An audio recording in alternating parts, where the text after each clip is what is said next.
भगवत गीता के चौथे अध्याय में आपका स्वागत है। तो इस अध्याय का नाम है ज्ञान योग। तो जैसे हमने बताया था, योग का मतलब होता है इसमें भगवत गीता में भगवान से जुड़ना। ठीक है, तो ज्ञान योग का मतलब क्या हुआ? ज्ञान के द्वारा भगवान से जुड़ना। तो कल हमने बताया था कि जो ज्ञानी लोग हैं, दो तरह के लोग हैं, एक ज्ञानी और एक ज्ञान योगी।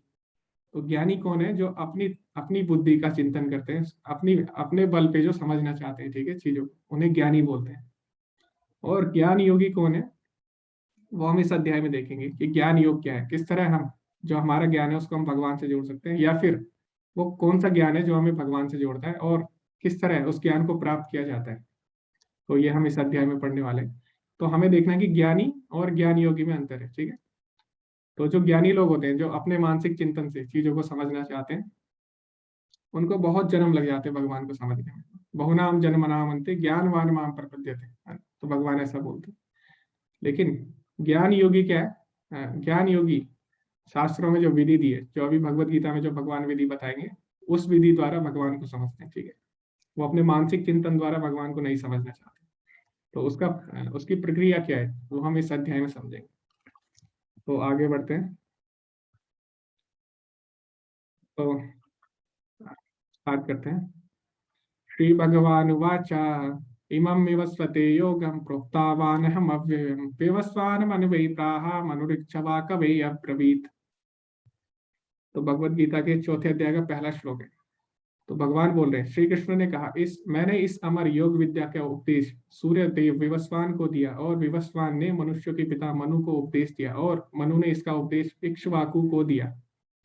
तो इस श्लोक से हमें क्या सीखने को मिला कि जो भगवत गीता का ज्ञान है, तो आपसे अगर कोई पूछता है कि भगवत गीता का ज्ञान कितना पुराना है, तो जनरली हम क्या बोलते हैं?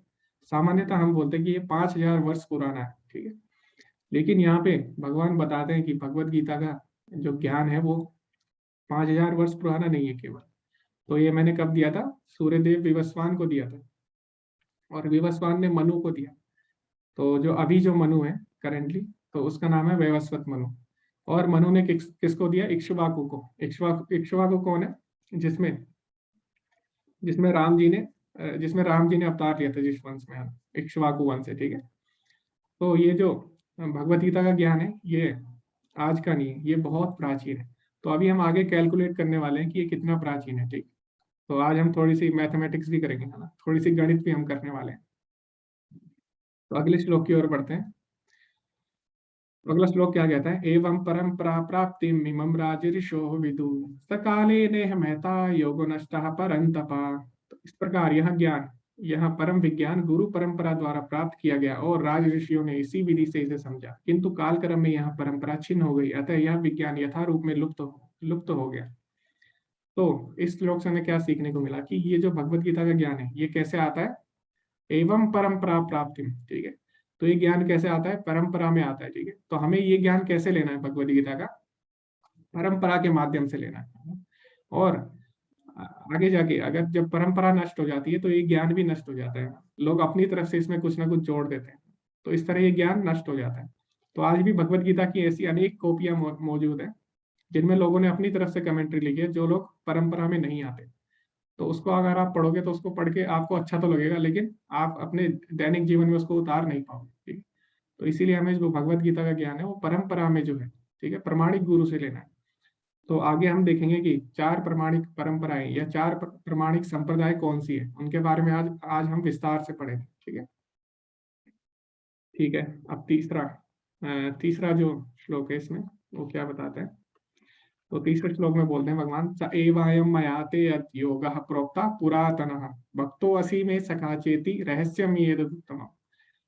तो भगवान बोलते हैं, आज मेरे द्वारा यह वही प्राचीन योग यानी परमेश्वर के साथ अपने संबंध का विज्ञान तुमसे कहा जा रहा है, क्योंकि तुम मेरे भक्त तथा मित्र हो, अतः तुम इस विज्ञान के दिव्य रहस्य को समझ सकते हो।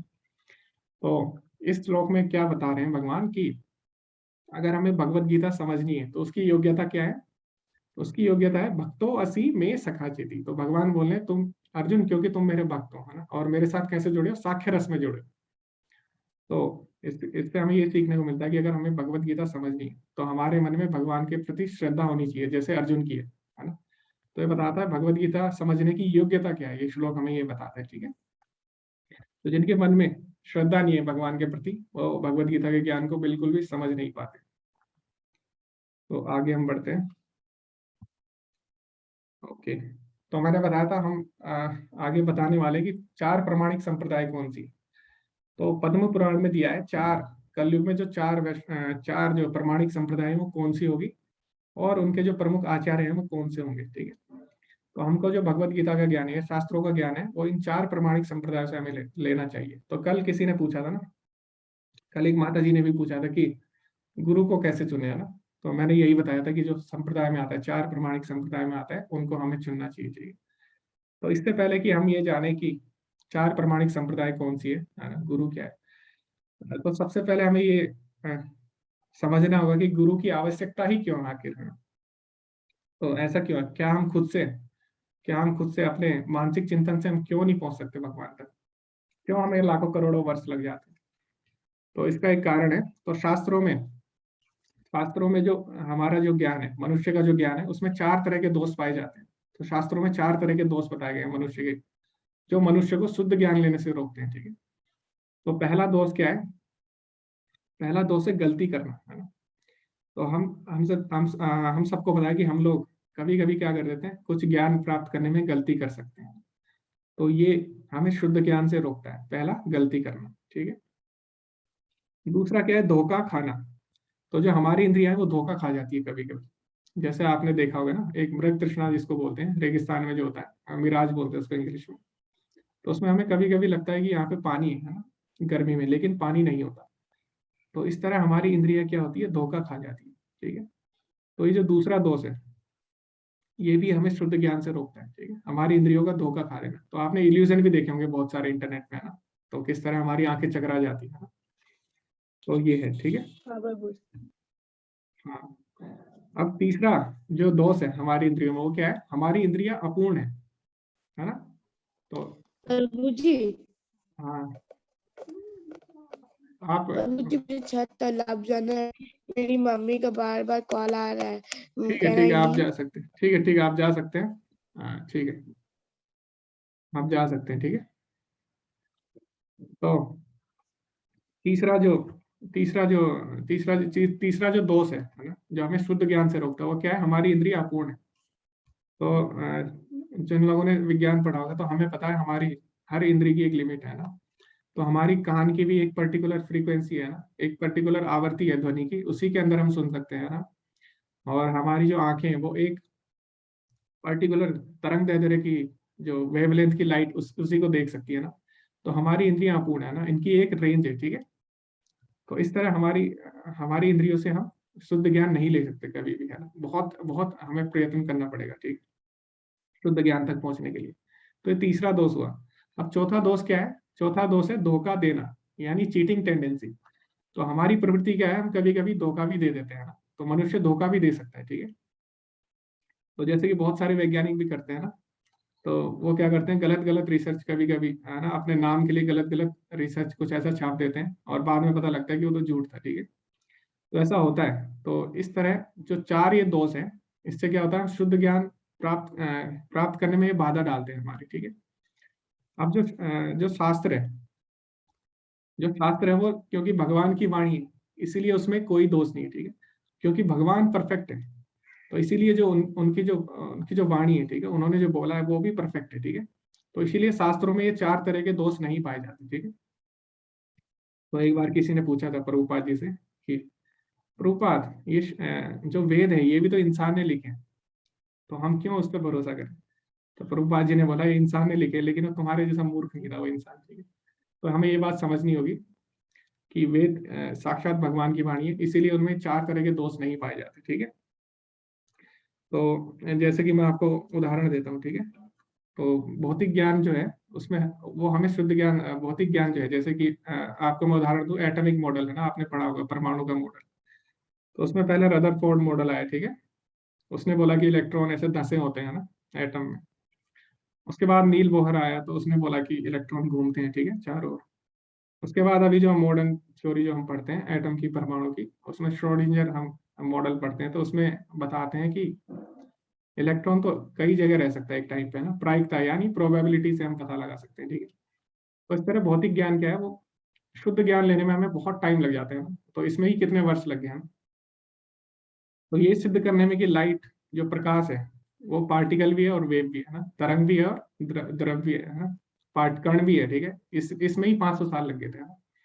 तो इस तरह हमें शुद्ध ज्ञान लेने में अपनी इंद्रियों से बहुत समय लग जाता है, ठीक है। लेकिन वेदों में ऐसा नहीं है, वेदों में जो चीज डायरेक्ट दी है वो बिल्कुल सत्य है ना। तो जैसे मैं आपको उदाहरण देता हूँ कि वेदों में बोला गया है जैसे कि गंगा का पानी शुद्ध अमृत है, ठीक है, शुद्ध है। तो आज हमें रिसर्च करके पता लगता है कि अगर नॉर्मल पानी वो खराब हो जाता है कुछ टाइम बाद, है ना, लेकिन गंगा जल कभी भी खराब नहीं होता। तो जब अंग्रेजों ने इस पे रिसर्च की बाहर के देश में, तो उन्होंने पाया कि इसमें कुछ ऐसे बैक्टीरिया है जिसकी वजह से खराब नहीं।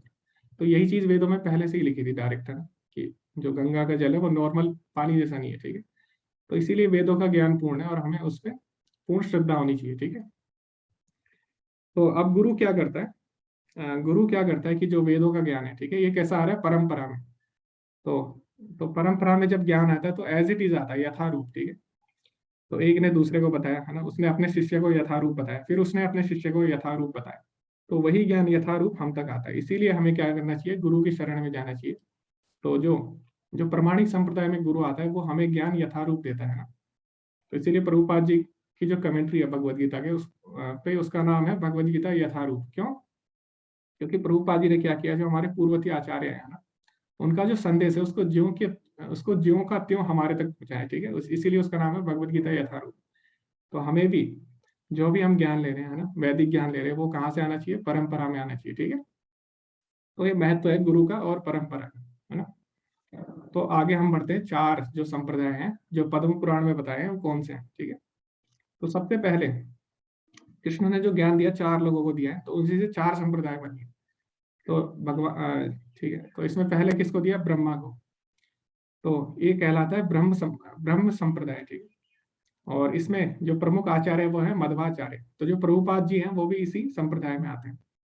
फिर दूसरा है श्री संप्रदाय। तो इसमें जो प्रमुख आचार्य वो है रामानुजाचार्य, है ना। फिर जो शिव जी को जो ज्ञान मिला उसे कहते हैं रुद्र संप्रदाय, उस संप्रदाय को। तो उसमें जो प्रमुख आचार्य वो है विष्णु स्वामी। और जो चार कुमार है यानी ब्रह्मा जी के जो चार पुत्र हैं उनको ज्ञान दिया, तो उनके जो संप्रदाय में उसे कुमार संप्रदाय बोलते हैं। तो उनमें जो प्रमुख आचार्य वो है निम्बार्काचार्य। तो इस संप्रदाय को निम्बार्क संप्रदाय भी बोलते हैं। तो इस तरह ये चार संप्रदाय हैं जिनसे हमें ज्ञान लेना चाहिए शास्त्रों का। तो इस तरह हम देख सकते हैं प्रभुपाद जी से जो ब्रह्म मध्व संप्रदाय है, तो उसमें प्रभुपाद जी तक कैसे वो ज्ञान आया। तो पहले तो कृष्ण ने ब्रह्मा जी को दिया वो ज्ञान। तो हम ब्रह्म मध्व संप्रदाय की बात कर रहे हैं। तो ब्रह्मा जी ने नारद मुनि को, नारद मुनि ने व्यास देव को, व्यास देव जी ने मध्वाचार्य को दिया। और फिर धीरे धीरे ये ज्ञान आया, फिर चैतन्य महाप्रभु इसमें आए, फिर उन्होंने 6 गोस्वामियों को ये ज्ञान दिया।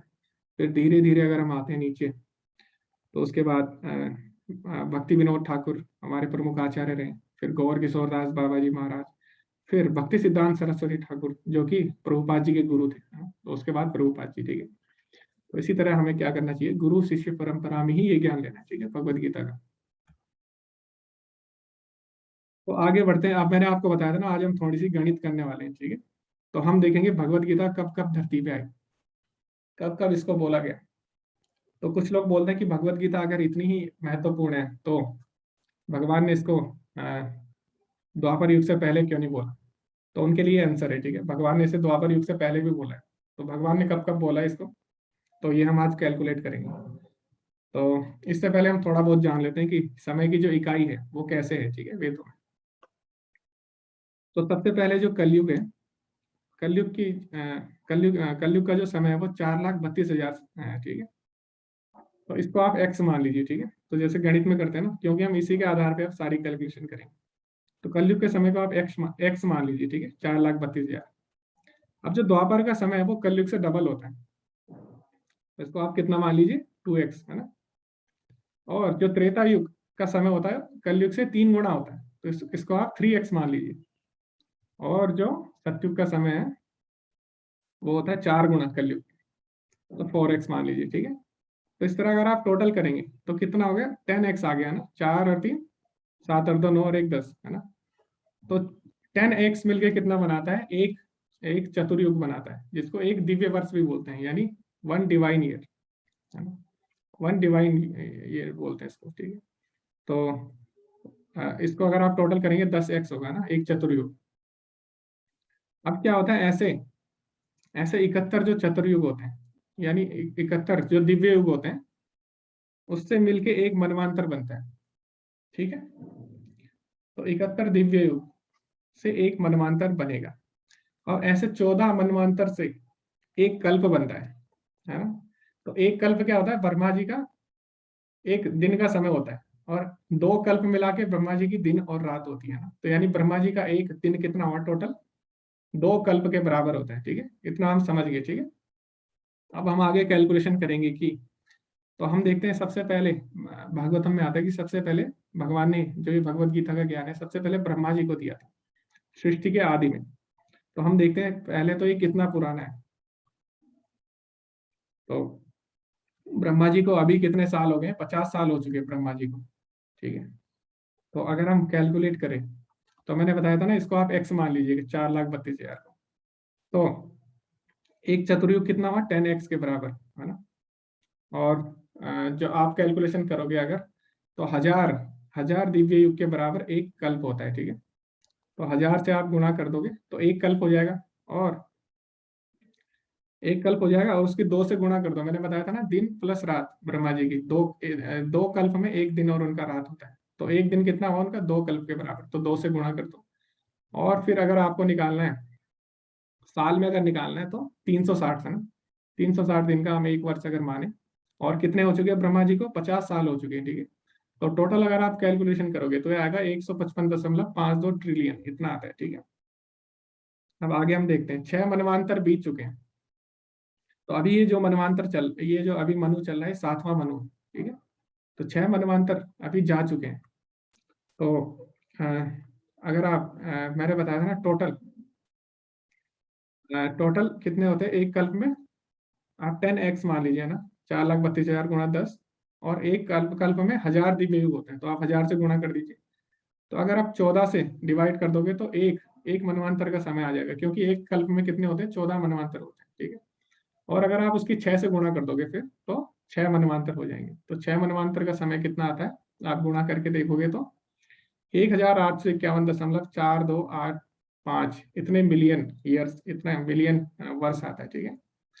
अब अभी हमारे क्या हो चुके हैं, 4 युगों के 27 चक्र अभी जा चुके हैं हमारे, यानी ये कौन सा चतुर्युग चल रहा है, 28वां, है ना।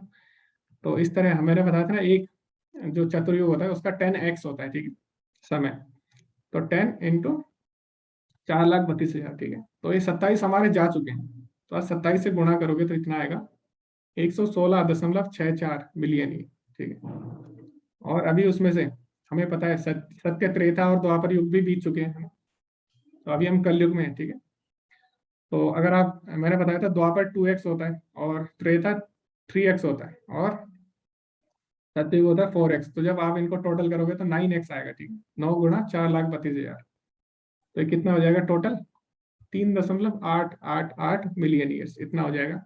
और कलयुग के अभी 5,000, लगभग 5,000 वर्ष बीत चुके हैं। तो अगर आप टोटल करोगे तो ब्रह्मा जी का अभी जो आयु है वो कितनी है, आगे हम देखते हैं। तो ब्रह्मा जी की आयु अभी आती है कितनी, 155.522 ट्रिलियन ईयर्स। तो सबसे पहले भगवत गीता इस टाइम बोली गई थी, ठीक है। तो अभी अभी जो इसमें श्लोक बोला है भगवान ने, उसके अनुसार, ये तो मैंने बताया कि जो ब्रह्मा जी को पहले बोली थी, ये कहाँ पे इसका रेफरेंस, भागवतम में। लेकिन अभी सूर्यदेव को कब बोली भगवान ने, वो हम कैलकुलेट करते हैं, मनु को। तो तो मैंने बताया था ना, 4 युगों के 27 चक्र बीत चुके हैं, यानी मनु कब था, मनु से शुरुआत होती है युग की, है ना। तो अभी 4 युग के, चतुर्युग के 27 चक्र बीत चुके हैं, और एक चतुर्युग का समय कितना होता है, 10x, यानी 10 गुणा 4,32,000। तो अभी बीत चुके हैं कितने, 27 गुणा 4,32,000 गुणा 10, तो इतना समय बीत चुका है। और अभी सत्य, त्रेता और द्वापर युग बीत चुके हैं, तो 9x, है ना। और अभी कलयुग का 5,000 लगभग समय बीत चुका है। तो यानी मनु का जीवन को कितने साल हो चुके हैं, मनु को मनु को हो चुके हैं 120.533 मिलियन ईयर्स। यानी अगर आप इसको कैलकुलेट, यानी अगर इसको आप साधारण भाषा में बोलेंगे तो ये हो गया 12 करोड़ साल, ठीक है। तो यानी अभी भगवत गीता के अनुसार जो भगवान ने मनु को कब बोली गीता, भगवत गीता का ज्ञान कब मिला मनु को, 12 करोड़ साल पहले मिला है, ठीक है। तो ऐसा नहीं है भगवत गीता आज की है, ठीक है। भगवत गीता पहले ब्रह्मा जी को दी गई है ना, कितने ट्रिलियन ईयर्स पहले, 155 कुछ आया था। और अभी ये ज्ञान किसको दिया गया फिर, 12 करोड़ साल पहले सूर्यदेव ने विवस्वान मनु को दिया। आगे हम देखते हैं फिर इक्ष्वाकु को ये ज्ञान पहुंचा ना। तो इक्ष्वाकु कितने साल पहले था, इक्ष्वाकु जो थे राजा थे वो त्रेता युग के थे, राम जी के टाइम के थे, है ना। तो कितने पुराने हुए त्रेता युग, त्रेता और द्वापर आप मिला लीजिए ना कलयुग से, तो 5x हो गया ना। तो 2x द्वापर हो गया, 3x कितना हो गया त्रेता, तो 2 और 3 5x, तो ये कितना आएगा, ये आएगा 21,60,000 वर्ष। तो यानी 21,60,000 वर्ष पहले दोबारा बोला गया। और उसके बाद अभी अर्जुन को जो बोला 5,000 साल पहले, है ना। तो हम देखते हैं कि जो भगवत गीता का ज्ञान है वो ऐसा नहीं है कि अभी का है, वो बहुत बहुत साल पुराना ज्ञान है, ठीक है। तो ये बात हमें समझनी होगी। तो क्या हुआ कि शुरू में प्राचीन में क्या हुआ, जब हमें पता है कि जो वेस्ट है यानी जो पाश्चात्य देश है, ठीक है, यूरोप वगैरह, वहां पे न्यूटन कब आया था, 500 साल पहले आया था। तो लगभग 500 साल पहले न्यूटन आया था। तो वहां पे विज्ञान अभी डेवलप हुआ है, ठीक है, कुछ साल पहले ही, मतलब 500, ठीक है, आप 1000 भी मान लीजिए, तो 1000 साल पहले ही वहां पे डेवलप हुआ है विज्ञान। तो उससे पहले वहां पे उन लोगों का मानना ये था कि जो धरती है, उनका लगता था कि धरती कुछ 1000 साल ही पुरानी है ना। तो उनका कैलेंडर भी अगर आप देखोगे तो कैलेंडर उनका अभी 2000 कितना चल रहा है, 2021 चल रहा है ना। तो उनको लगता था कि धरती अभी कुछ 1000 साल पुरानी है ना। लेकिन जब बाद में रिसर्च हुई, ठीक है, बाद में जब साइंस डेवलप हुए आगे, तो पुरानी पुरानी चीजें पाई गई है ना धरती में, पुरातत्व विभाग यानी आर्कियोलॉजी में, और आगे साइंस में नई नई थ्योरी आई है ना। तो उनसे पता लगा कि धरती हजारों साल नहीं करोड़ों साल पुरानी है, ठीक है। तो इसीलिए हमें देखना होगा कि जो हमारे शास्त्र हैं उसमें तो ये पहले से ही बताया गया है ना। हमारे कैलेंडर आप देख सकते हैं कितना पुराना है, जहाँ से ब्रह्मा जी शुरू हो रहे हैं ना। तो इसीलिए हमें समझना होगा कि शास्त्रों जो वैदिक ज्ञान है वो बिल्कुल सटीक है, बिल्कुल पूर्ण है। क्यों, क्योंकि उसको डायरेक्ट भगवान ने बोला है, ठीक है। तो हमारी श्रद्धा होनी चाहिए उसमें, है ना। तो आगे हम देखते हैं। तो इस तरह आप ब्रह्मा जी का एक दिन कितना होता है आप कैलकुलेट कर सकते हैं ना इसके बेसिस पे, ठीक है। इसमें हम डीप में नहीं जाएंगे। तो आगे हम देख सकते हैं जो शास्त्रों में, वेदों में जो यूनिट दिए, ठीक है, भागवतम में भी दिए, और बहुत सारे हमारे शास्त्रों में यूनिट दिए, समय की यूनिट दी है, यानी समय की इकाई या मात्रक, ठीक है। तो एक छोटे से यानी नैनो सेकंड से लेके कहाँ तक दिया है हमारा, कल्प तक दिया है ना। तो अगर आप देखेंगे कि एक कृति कितना होता है, एक सेकंड का 34,000वां भाग होता है, और एक त्रुटि एक सेकंड का 300वां भाग होता है। तो इस तरह हमारी इतनी छोटी छोटी भी टाइम की यूनिट दी है। तो आप समझ सकते हैं कि इतनी छोटी टाइम की यूनिट कोई क्यों देगा, आप समझ सकते हैं ना। क्योंकि हमारा जो नॉर्मल काम होता है वो तो हमारा सेकंड में होता है ना, या फिर आवर्स यानी घंटों में होता है, या सेकंड में होता है। तो इतनी छोटी यूनिट कोई क्यों देगा। तो जिसने अगर जो साइंस से होंगे, जिन्होंने केमिस्ट्री पढ़ी होगी, रसायन विज्ञान, तो हमें पता है कि जो अभी जो क्रियाएं होती है, रासायनिक क्रियाएं, है ना। तो उसमें उत्प्रेरक वाला एक चैप्टर है, कैटलिस्ट वाला। तो उसमें जो कुछ अभिक्रियाएं होती है, रासायनिक अभिक्रियाएं, वो सेकंड से कम में होती है ना। और जो परमाणु है, परमाणु परमाणु के जो स्तर पे जो क्रिया होती है, जैसे परमाणु एटॉमिक वाइब्रेशन हुआ है ना, परमाणु का कंपन, ये सब किस में होता है, बहुत सूक्ष्म यूनिट में होता है ना समय की।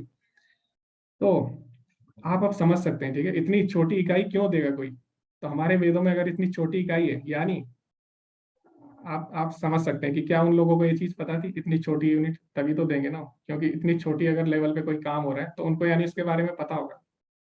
तो आप लिख सकते हैं कमेंट में आपको क्या लगता है चैट में, कि क्या उन लोगों को ये सब पता था इतनी छोटी, क्योंकि छोटी इकाई कोई तभी देगा ना जब छोटी, अगर हमें चीजों की स्टडी करनी है, ठीक है, छोटे लेवल पे। तो उन सबको शायद ये चीज पता थी, ठीक है। तो इसीलिए वेदों का ज्ञान बहुत ही ज्यादा सटीक है। ओके, तो निहारिका माता जी बोलिए यस। हाँ, तो तभी तो कोई इतनी छोटी यूनिट देगा ना, क्योंकि उनको पता है कि इस छोटे लेवल पे भी क्या होती है, रिएक्शन होती है, ठीक है। तो हमें जो हमारे शास्त्र है, ठीक है, उनको साधारण पुरुष यानी हमारे जैसे लोगों द्वारा लिखा हुआ नहीं मानना चाहिए, ठीक है। तो ये तो हो गया ज्ञान की बातें हो गई है ना बहुत सारी। तो अभी हम आते हैं दोबारा से कि आगे हम बढ़ते हैं इस चैप्टर पे कि आगे क्या होता है। तो अब जो क्वेश्चन यानी अब जो प्रश्न अर्जुन पूछ रहा है वो अर्जुन का क्वेश्चन नहीं है, वो किसका है, नास्तिकों का क्वेश्चन है, ठीक है। तो अर्जुन क्या बोलता है कि भगवान आप बोल रहे हो, आपने ये ज्ञान, है ना, कि कृष्ण आप बोल रहे हो आपने ये ज्ञान सूर्य देव को दिया 12 करोड़ साल पहले, लेकिन आप तो मेरे मित्र हो, आप तो द्वापर युग में पैदा हुए, है ना। तो आपने ये ज्ञान उसको कैसे दे दिया, सूर्यदेव को, और सूर्यदेव और मनु को कैसे दे दिया 12 करोड़ साल पहले। तो अब अर्जुन तो भगवान का भक्त है, उसे पता है कि कृष्ण भगवान है, लेकिन ये जो क्वेश्चन है ये किसकी तरफ से पूछ रहा है, नास्तिकों की तरफ से। मैंने बताया था ना अर्जुन हमको रिप्रेजेंट करता है, ठीक है, हमको संबोधित करता है अर्जुन। तो अर्जुन ये क्वेश्चन पूछ रहा है कि आप तो मेरे दोस्त हो, मेरे मित्र हो, है ना, तो आपने ये इतने साल पहले कैसे दे दिया ये ज्ञान। तो ये नास्तिकों के क्वेश्चन है ना। तो नास्तिक नास्तिक लोग यही बोलते हैं ना कि कृष्ण तो हमारे जैसे ही थे, ठीक है, वो द्वापर युग में पैदा हुए थे और हमारे जैसे ही थे, और उनके कार्य भी तो हमारे जैसे ही थे। तो हम लोग चोरी करते हैं वो भी चोरी करते थे, ठीक है, हम लोग गाय चराते हैं वो भी गाय चराते थे, है ना, हम लोग लड़कियों के साथ घूमते हैं तो वो भी रासलीला। तो ऐसे वो बोलते हैं जो नास्तिक लोग हैं, ठीक है। लेकिन वो ये चीज भूल जाते हैं कि कृष्ण ने 3 दिन में पूतना का वध किया, है ना, और कृष्ण ने कालिया का वध किया, ठीक है। कृष्ण की स्तुति इंद्र और ब्रह्मा जैसे देवता देवता करने आए, और शिव जी जिनको देखने आए उनके नामकरण संस्कार में, ठीक है। तो हमें ये चीज नहीं भूलनी चाहिए कि कृष्ण कौन है, भगवान है ना। तो इस तरह नास्तिक लोग होते हैं, वो ये समझते हैं कि कृष्ण अगर धरती पे आए, धरती पे प्रकट हुए, तो वो भी हमारे जैसी है। जिस तरह हम लोग धरती पे फंसे हैं, है ना, संसार में फंसे हैं, कृष्ण भी फंसे हैं, ठीक। तो वो कोई नहीं है, हमारे जैसी है, बस उनमें ज्यादा शक्ति हो, ऐसा मानते हैं नास्तिक लोग, ऐसा मानते हैं, ठीक। तो अर्जुन यहाँ पे यही पूछ रहा है। तो क्या होता है ना, कभी कभी जब प्रेसिडेंट होता है, ठीक है, राष्ट्रपति जब जेल में जाता है, तो जो वहां पे चोर होते हैं, तो चोरों को क्या लगता है कि चोरों को लगता है कि हमने चोरी की, हम जेल में हैं, तो ये राष्ट्रपति ने भी जरूर कोई चोरी की है, इसीलिए ये भी जेल में आए। लेकिन उनको ये नहीं पता कि जो राष्ट्रपति है वो जेल में आया उनकी सजा कम कराने आया है, ठीक है। तो इसी तरह जब भगवान आते हैं तो भक्त कैसे देखता है, भक्त तो उनको इस नजर से देखता है कि भगवान आए हैं, यानी अपना ऐश्वर्य छोड़ के, बैकुंठ का ऐश्वर्य छोड़ के धरती इतनी गंदी जगह पे आए हैं, तो भगवान कितने दयालु है कि हमारे लिए यहाँ पे आए, है ना। तो भक्त इस तरह से देखते हैं, ठीक है। तो ब्रह्म संहिता में बताया गया है, चिंतामणि प्रकर सद्मसु कल्प वृक्षा लक्षावृतेषु सुरभिरभिपालयन्तम लक्ष्मी सहस्त्र शत संभ्रमम सेव्यमानम गोविंदमादि पुरुषम तमहम भजामि। तो जो भगवान का गोलोक धाम है उसके बारे में बताया गया है। कैसा, चिंतामणि से बना हुआ है, चिंतामणि प्रकर सद्मसु कल्प वृक्षा। चिंतामणि ऐसा पत्थर है जो किसी भी मेटल यानी किसी भी धातु या किसी भी पदार्थ का क्या कर सकता है, किसी भी पदार्थ में परिवर्तित हो सकता है, ठीक है। तो उससे भगवान का धाम बना है। और कल्प वृक्ष, वहां पे वृक्ष नहीं है, वहां पे कल्प वृक्ष है। तो यहाँ पे जो वृक्ष होते हैं उसमें तो एक ही फल होता है, या फिर उस वृक्ष से आप फल ही निकाल सकते हैं। लेकिन जो वहां पे भगवान के धाम में वृक्ष वृक्ष है, उससे आप किसी भी वृक्ष से कोई भी फल खा सकते हैं, ठीक है। और वहां पे क्या है, लक्ष्मी सहस्त्र शत संभ्रमम सेव्यमान। जो भगवान की सेवा सहस्त्रों लक्ष्मियां कर रही हैं, हजारों लक्ष्मियां भगवान की सेवा में विराजमान है ना। लक्षावृतेषु सुरभि रवि पालयंतम। वहां पे गाय नहीं है, वहां पे कैसी गाय है, सुरभि गाय है। और सुरभि गाय क्या होती है, वो अनलिमिटेड यानी अनंत मात्रा में वो दूध दे सकती है, ठीक है। गोविंदम आदि पुरुषम तमहम भजामि। तो ब्रह्मा जी बोलते हैं ऐसे गोविंद आदि पुरुष का मैं भजन करता हूँ, ठीक है। तो हमें समझना होगा भगवान अपने इतने ऐश्वर्य को छोड़ के अगर धरती पे आए तो किस लिए आए हैं, इस गंदी जगह आए तो हमारे लिए आए, ठीक है। तो हमें तो उनको धन्यवाद बोलना चाहिए, है ना। लेकिन जो नास्तिक लोग हैं वो समझते हैं कि अगर कृष्ण धरती पे आए तो वो भी हमारे जैसी है, ठीक है। तो हम लोग जैसे फंसे हैं तो वो बोलते हैं ये भी ऐसे ही फंसे हैं, ठीक है। तो अर्जुन यहाँ पे यही पूछता है कि आप तो मेरे समकालीन हो, तो आपने ये ज्ञान इतने साल पहले कैसे दे दिया। तो आगे हम पढ़ते हैं। तो भगवान अब क्या बोलने वाले हैं वो बहुत ही ज्यादा महत्वपूर्ण है और बहुत ही ज्यादा फेमस प्रसिद्ध श्लोक भी है भगवत गीता के। तो हम पढ़ते हैं। अब भगवान क्या रिप्लाई देते हैं अर्जुन को। अजो अपि सन्नाव्यात्मा भूतानाम ईश्वरोऽपि सन् प्रकृतिं स्वामधिष्ठाय संभवामि आत्मा मायया। यद्यपि मैं अजन्मा तथा अविनाशी हूँ और मैं यद्यपि समस्त जीवों का स्वामी हूँ, तो भी प्रत्येक युग में मैं अपने आदि दिव्य रूप में प्रकट होता हूँ। तो भगवान बोलते हैं मैं अजन्मा हूँ और अविनाशी हूँ, और मैं प्रत्येक युग में अपने दिव्य रूप में प्रकट होता हूँ। तो यहाँ पे आप देख सकते हैं, जब भगवान आए, जब भगवान यहाँ पे धरती पे प्रकट हुए, ठीक है, तो भगवान ऐसे नहीं हुए हमारे जैसे, जैसे हम लोग पैदा होते हैं, ठीक है। तो भगवान आए चतुर्भुज रूप में प्रकट हुए, ठीक है, देवकी के गर्भ से, और चतुर्भुज रूप में प्रकट हुए। तो उसके बाद उन्होंने क्या, छोटे बालक का एक रूप ले लिया, ठीक है। तो इससे हमें अपने आप को कंपेयर नहीं करना चाहिए भगवान से, ठीक है। इससे ये हमें सीखने को मिलता है, क्योंकि भगवान हमारे जैसा नहीं है, हमारे जैसे नहीं है, ठीक है। तो भगवान भगवान है और हम जीवात्मा है, हमें ये बात समझनी होगी। तो आगे भगवान बताते हैं क्यों वो धरती पे आते हैं, उनका कारण क्या है आखिर प्रकट होने का धरती पे बार बार। तो भगवान बताते हैं, यदा यदा ही धर्मस्य ग्लानिर्भवति भारत अभ्युत्थानम् अधर्मस्य तदात्मानं सृजाम्यहम्। हे भरतवंशी, जब भी और जहां भी धर्म का पतन होता है और अधर्म की प्रधानता होने लगती है, तब तब मैं अवतार लेता हूँ। तो हम यहाँ पे देख सकते हैं कि भगवान का उद्देश्य क्या है आने का। और आगे अगर हम और डिटेल में पढ़ेंगे तो भगवान क्या बोलते हैं, परित्राणाय साधूनां विनाशाय च दुष्कृतां धर्म संस्थापनार्थाय संभवामि युगे युगे। तो यहाँ पे भगवान ने 3 कारण बताए अपने आने के, और डिटेल में भगवान बताते हैं। पहला कारण क्या है, भक्तों का उद्धार करने, परित्राणाय साधूनां, यानी साधु यानी भक्त लोगों का तारने के लिए या उनका उद्धार करने के लिए। और इसको हम एक और तरह से समझ सकते हैं, भक्तों को आनंद देने के लिए आते हैं भगवान। दूसरा कारण क्या है, दुष्टों का विनाश करने के लिए। और तीसरा है धर्म की स्थापना के लिए। तो यहाँ पे हम देख सकते हैं कि भगवान का मुख्य प्रथम कारण क्या है, यानी भगवान प्राथमिकता किसको देते हैं, भक्तों के उद्धार को, ठीक है। तो दुष्टों का नाश भगवान का पहला कार्य नहीं है जिसके लिए आते हैं। पहला कार्य क्या है, भक्तों को आनंद देना। क्योंकि दुष्टों का नाश तो भगवान अपने भक्तों से भी करवा सकते हैं ना, उसके लिए भगवान को आने की क्या जरूरत है। लेकिन भगवान का जो पहला कार्य होता है धरती पे आने का, वो होता है अपने भक्तों को आनंद देना, ठीक है। तो ये बात हमें समझनी होगी, है ना। तो इसीलिए भगवान आते हैं धरती पे। अब आगे क्या बोलते हैं कि जन्म कर्म च मे दिव्यम एवं यो वेति तत्वतः त्यक्त्वा देहम पुनर्जन्म नेति मामेति सो अर्जुना। हे अर्जुन, जो मेरे आविर्भाव यानी मेरे प्राकट्य तथा कर्मों की दिव्य प्रकृति को जानता है, वह इस शरीर को छोड़ने पर इस भौतिक संसार में पुनः जन्म नहीं लेता, अपितु मेरे सनातन धाम को प्राप्त होता है। तो हमें ये बात समझनी होगी कि भगवान के जो जन्म है और कर्म दोनों ही दिव्य हैं, ठीक है। तो भगवान जब रासलीला करते हैं तो भगवान 10 लाख से अधिक गोपियां होती हैं, तो भगवान 10 लाख रूपों में विस्तृत हो जाते हैं, है ना। भगवान ने अगर 16,108 शादियां की, तो 16,108 महलों में हर महल में एक कृष्ण थे, ठीक है। तो हमें उनके कार्यकलाप साधारण मनुष्य की तरह नहीं समझनी चाहिए, ठीक है। और कभी भी हमें हमारी तुलना नहीं करनी चाहिए भगवान से। तो भगवान इसमें यही बोल रहे हैं कि मेरे जन्म और कर्म दोनों ही दिव्य हैं। तो कभी कभी क्या होता है कि बड़े बड़े देवता जैसे कि इंद्र और स्वयं ब्रह्मा जी भी चकित हो जाते हैं, ठीक है। तो जब इंद्र और ब्रह्मा जैसे इतनी महान हस्तियां जब धोखा खा सकती है भगवान के कर्म को समझने में, है ना, तो हम लोग कैसे भगवान को समझ सकते हैं फिर, है ना। तो इसीलिए हमें उनके जन्म और कर्म पे कोई प्रश्न नहीं करना चाहिए, है ना, कि ब्रह्मा जी भी मोहित हो गए थे, है ना, इंद्र मोहित हो गए थे, है ना। तो इसीलिए हमें भगवान की भक्ति करनी चाहिए, ठीक है। भगवान बोलते हैं भक्त्या माम अभिजानाति यावान च अस्मि तत्त्वतः, यानी केवल एक भक्ति मुझे समझ सकता है जिस तरह मैं हूँ, ठीक है। तो इसी तरह भगवान के जन्म और कर्म दोनों ही दिव्य है ना, साधारण नहीं है। तो भगवान बोलते हैं जो इस बात को जान लेते हैं, अब वो क्या करेगा, भगवान की भक्ति करेगा ना, जो भगवान के जन्म और कर्म की दिव्यता को समझ लेता है। और उसके बाद क्या होता है, पुनर्जन्म नेति मामेति, है ना। तो भगवान बोलते हैं उसका पुनर्जन्म नहीं होता, वो क्या होता है, मेरे पास आता है, मेरे धाम को प्राप्त होता है, ठीक है। तो इसीलिए हमें भगवान के जन्म कर्मों की दिव्यता को समझना चाहिए। तो इससे हमें क्या सीखने को मिला कि कृष्ण और हमारे बीच काफी अंतर है। तो हम लोग अपने आप को उनसे उनसे हम अपने आप की तुलना नहीं कर सकते, क्योंकि कृष्ण का जो स्वरूप है आध्यात्मिक है।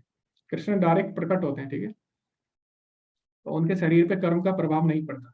तो हम लोग क्या, हमें कर्म के हिसाब से शरीर मिलता है ना। लेकिन कृष्ण ऐसा नहीं है, कृष्ण का शरीर और आत्मा एक ही है, वो पूरे आध्यात्मिक तत्वों से बने, ठीक है। लेकिन हम दोनों से बने, हम आध्यात्मिक तत्वों से बने यानी आत्मा, और हम भौतिक तत्वों से भी बने यानी शरीर, यानी ये शरीर जो है, ठीक है। लेकिन कृष्ण के साथ ऐसा नहीं है। उनका जो पूरा शरीर, उनका शरीर और आत्मा एक ही है, ठीक। और दूसरा अंतर क्या है, हम माया द्वारा नियंत्रित होते हैं, लेकिन कृष्ण क्या है, माया के नियंत्रक है, वो कंट्रोलर है। तो हम माया के अंदर आ सकते हैं भगवान की, क्यों? क्योंकि माया भगवान की दासी है ना। तो ये बात हमें समझनी है। ओके, अब आगे बढ़ते हैं। तो भगवान क्या बोलते हैं, ये यथा माम प्रपद्यन्ते तां तथैव भजाम्यहम् मम वर्तमान वर्तन्ते मनुष्य पार्थ सर्वसा। जिस भाव से सारे लोग मेरी शरण ग्रहण करते हैं उसी के अनुरूप मैं उन्हें फल देता हूँ। हे पार्थ, प्रत्येक व्यक्ति सभी प्रकार से मेरे पथ का अनुगमन करता है। तो नीचे प्रभुपाद जी क्या लिखते हैं तात्पर्य में, कोई एक भक्त कृष्ण को परम स्वामी के रूप में चाह सकता है, दूसरा अपने सखा के रूप में, तीसरा अपने पुत्र के रूप में, चौथा अपने प्रेमी के रूप में। कृष्ण सभी भक्तों को समान रूप से उनके प्रेम की प्रगाढ़ता के अनुसार फल देते हैं। तो भगवान बोलते हैं जो जिस भाव से मेरी शरण ग्रहण करता है मैं उसी हिसाब से उसके साथ रेसिप्रोकेट यानी उसी भाव का आदान प्रदान करता हूँ, ठीक है। तो जैसे यशोदा है और जो देवकी है वो कृष्ण को पुत्र यानी वात्सल्य रस में, प्रेम वात्सल्य रस में उनके साथ जुड़ती है। तो भगवान उसी तरह उनके साथ क्या करते हैं, आनंद लेते हैं ना, उनके साथ बच्चों की बाल लीलाएं करते हैं, ठीक है। और जैसे हम देख सकते हैं हनुमान जी है ना, हनुमान जी हैं और विभीषण है, तो ये किस किस रूप में जुड़े हैं, दास्य रस में है। तो भगवान उनके साथ उस तरह रहते हैं। और जो अर्जुन है वो भगवान से किस तरह जुड़ा है, साख्य रस में जुड़ा है, ठीक है। तो भगवान उसके साथ मित्र की तरह रहते हैं, है ना। और जो गोपियां हैं, है ना, या फिर आप उदाहरण ले सकते हैं मीराबाई का, तो ये भगवान से किस रस में जुड़े हैं, माधुर्य रस में जुड़े हैं, ठीक है। भगवान उसके साथ उनके साथ उन्हीं तरह जुड़ते हैं। तो भगवान बोलते हैं जो जिस तरह मेरी शरण ग्रहण करता है मैं उसके साथ वही उसी भाव से जुड़ जाता हूँ, ठीक है। और कई लोग नास्तिक भी होते हैं, तो नास्तिक भगवान से कैसे जुड़ते हैं, नास्तिकों के लिए भगवान मृत्यु के रूप में आते हैं, ठीक है। तो नास्तिकों का भगवान सब कुछ हर लेते हैं लास्ट में। तो भगवान बोलते हैं आगे भगवत गीता में, मृत्यु सर्व हरश्चाहम, यानी सभी हरने वालों में मैं मृत्यु हूँ, ठीक है। तो एक छोटी सी कहानी है, देखता हूँ समय है कि नहीं। थोड़ा सा समय है तो मैं जल्दी बता देता हूँ। तो जब कृष्ण जब कंस के दरबार में थे, ठीक है, कंस का वध करने वाले थे, वध होने ही वाला था, तो उस समय कृष्ण को सबने अलग अलग रूप में देखा। तो जो जो वृंदावन से, जो गोकुल से जो लोग आए थे, जो कृष्ण से बड़े थे, तो जो नंद बाबा वगैरह थे वो कृष्ण को बालक के रूप में देख रहे थे। और जो वहाँ पे स्त्रियां या फिर जो ग्वालवाल थे, ग्वालवाल कृष्ण को सखा के रूप में देख रहे थे, है ना। और जो वहां पे युवतियां थी वो कृष्ण को प्रेमी के रूप में देख रही थी। लेकिन अब कंस को कृष्ण कैसे दिख रहे थे, यमराज के रूप में दिख रहे थे साक्षात, ठीक है। तो एक ही कृष्ण तो एक ही है, लेकिन जो जिस भाव से उनकी शरण में जाता है वो उसी भाव से उसको दिखते हैं। तो कंस क्या सोचता था हमेशा, अरे ये तो मुझे मार देगा, ये तो मेरी मृत्यु है, ठीक है। तो हमेशा इस तरह सोचता था भगवान के बारे में। तो भगवान उसे लास्ट में किस तरह दिखे, यमराज के रूप में दिखे साक्षात। तो इस तरह भगवान के साथ जो जिस भाव से जुड़ता है उसी भाव से भगवान रेसिप्रोकेट करते हैं, आदान प्रदान करते हैं, ठीक है। तो अब आपको सोचना है कि आप भगवान से किस तरह जुड़ना चाहते हैं, ठीक है।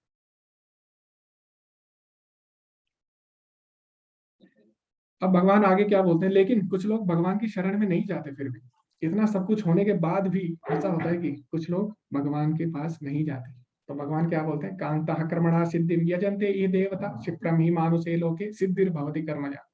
तो कुछ लोग भगवान की शरण में न जाके डायरेक्ट क्या करते हैं, अपनी सकाम कर्मों की इच्छाओं के लिए क्या करते हैं, देवी देवताओं की शरण में जाते हैं। तो देवी देवताओं की शरण में जाना वैसे गलत नहीं है, लेकिन भगवान इसमें क्या बोलते हैं, कुछ लोग, कुछ नहीं, मैं तो ये बोलूंगा बहुत सारे लोग क्या करते हैं, सकाम कर्मों की सिद्धि के लिए तुरंत देवताओं के पास जाते हैं ना, देवताओं से ये फल मांगेंगे वो फल मांगेंगे, ठीक है। तो इसलिए वो भगवान की शरण में नहीं जाते, क्यों? क्योंकि उन्हें तुरंत प्रेयस चीज अगर मिल जाती है तो श्रेयस के लिए वो प्रयत्न नहीं करते हैं ना। तो ये मैंने बताया था, ठीक है। तो इसीलिए कुछ लोग भगवान की शरण में डायरेक्ट नहीं जाते, है ना। क्योंकि उन्हें देवताओं से जो फल मिलते हैं उससे इतने ज्यादा आसक्त हो जाते हैं कि भगवान को भूल जाते हैं, और लास्ट में क्या होता है, उनका नाश हो जाता है इससे, है ना। तो जैसे मैं आपको उदाहरण देता हूँ, जैसे हिरण्यकशिपु था ना, तो ब्रह्मा जी के उसने तपस्या की, तो ब्रह्मा जी से ऐसा वरदान मांग लिया उसने। पहले उसने ब्रह्मा जी से बोला कि आप मुझे अमर बना दीजिए, है ना। ज्यादातर असुर यही चाहते हैं, ठीक है। तो ब्रह्मा जी, अभी हमने देखा कि ब्रह्मा जी खुद अमर नहीं है ना, उनकी आयु कितनी है, 100 वर्ष है, ठीक है। तो ब्रह्मा जी के 100 वर्ष और हमारे जो टाइम है वो अलग है दोनों, है ना। तो हमने देखा भी ब्रह्मा जी की भी आयु फिक्स है। तो ब्रह्मा जी बोलते हैं जब मैं खुद अमर नहीं हूं तो मैं तुझे कैसे अमर बनाऊं, हिरण्यकशिपु को बोलते हैं। तो ब्रह्मा जी बोलते हैं तुम कोई और वरदान मांग लो, मैं दे दूंगा। तो हिरण्यकशिपु बोलता है अच्छा पक्का आप मुझे वो वरदान देंगे? हाँ। ब्रह्मा जी बोलते हैं ठीक है, लेकिन इसके अलावा कोई और। तो हिरण्यकशिपु बहुत सोचता है कि मैं बहुत बुद्धिमान हुआ ना, तो वो क्या मांगता है?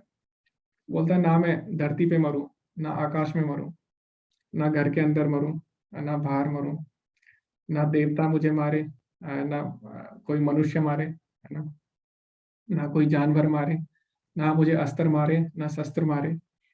तो अपना दिमाग लगाता है, तो क्या होता है वो सोचता है मैं अमर हो गया, है ना, तो लगभग अमर हो गया। तो इस तरह उत्पात शुरू कर देता है। तो यही होता है जब हम देवताओं से कोई सकाम कर्म मांगते हैं, तो क्या होता है इससे हमारा लालच और बढ़ जाता है ना, और हम भगवान को भूल जाते हैं। तो उसके बाद क्या होता है, हिरण्यकशिपु खुद को ही भगवान मानने लगता है। वो बोलता है अब तो मैं अमर हूँ, मैं ही भगवान हूँ, ठीक है। और जहां जहां भी भगवान का नाम, हरि का नाम होता है, वहां वहां क्या करता है उनको मार देता है। तो बोलता है भगवान तो मैं ही हूँ। लेकिन अब ये तो थी उसकी बुद्धि, लेकिन उसे ये नहीं पता कि सबसे ज्यादा बुद्धिमान कौन है, भगवान है, ठीक है। तो भगवान आते हैं नरसिंह देव के रूप में आते हैं, और ना उसे ऊपर मारते हैं ना नीचे मारते हैं, धरती पे ना आकाश पे, उसको कहाँ पे मारते हैं, अपनी जांग पे बिठाते हैं उसको, ठीक है। तो ना उसको अस्त्र से मारते हैं ना शस्त्र से मारते हैं, किससे, नाखूनों से मारते हैं, ठीक है। ना मनुष्य रूप में आते हैं ना देवता के, किस में आते हैं, आधे मनुष्य के और आधे सिंह के रूप में आते हैं ना जानवर मार सकता है, ना मनुष्य मार सकता है, ना देवता। तो वो क्या करते हैं, नर हरि रूप में आते हैं, ठीक है। आधे मनुष्य के और आधे सिंह के रूप में आते हैं।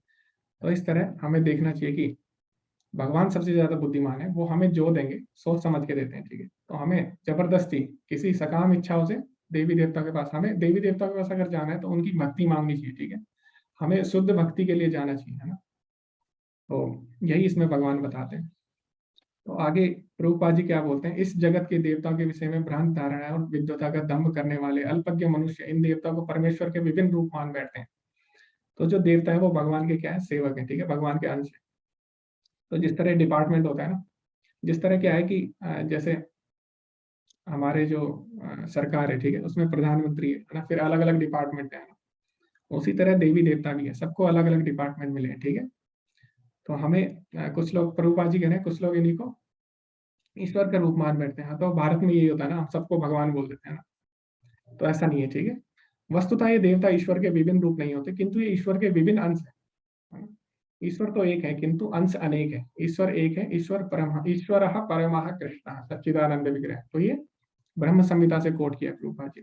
तो इसीलिए हमें समझना चाहिए कि हमें शुद्ध भक्ति मांगनी चाहिए भगवान, न कि उनसे अपनी भौतिक इच्छाएं, ठीक है। तो इससे हमारा नाश हो जाएगा अगर हम भौतिक इच्छाओं के लिए देवी देवताओं के पास जाते हैं। तो आगे किसी ने एक दिन पूछा था माता जी ने कि वर्ण व्यवस्था के बारे में पूछा था, तो मैंने उनको ये श्लोक बताया था उस टाइम।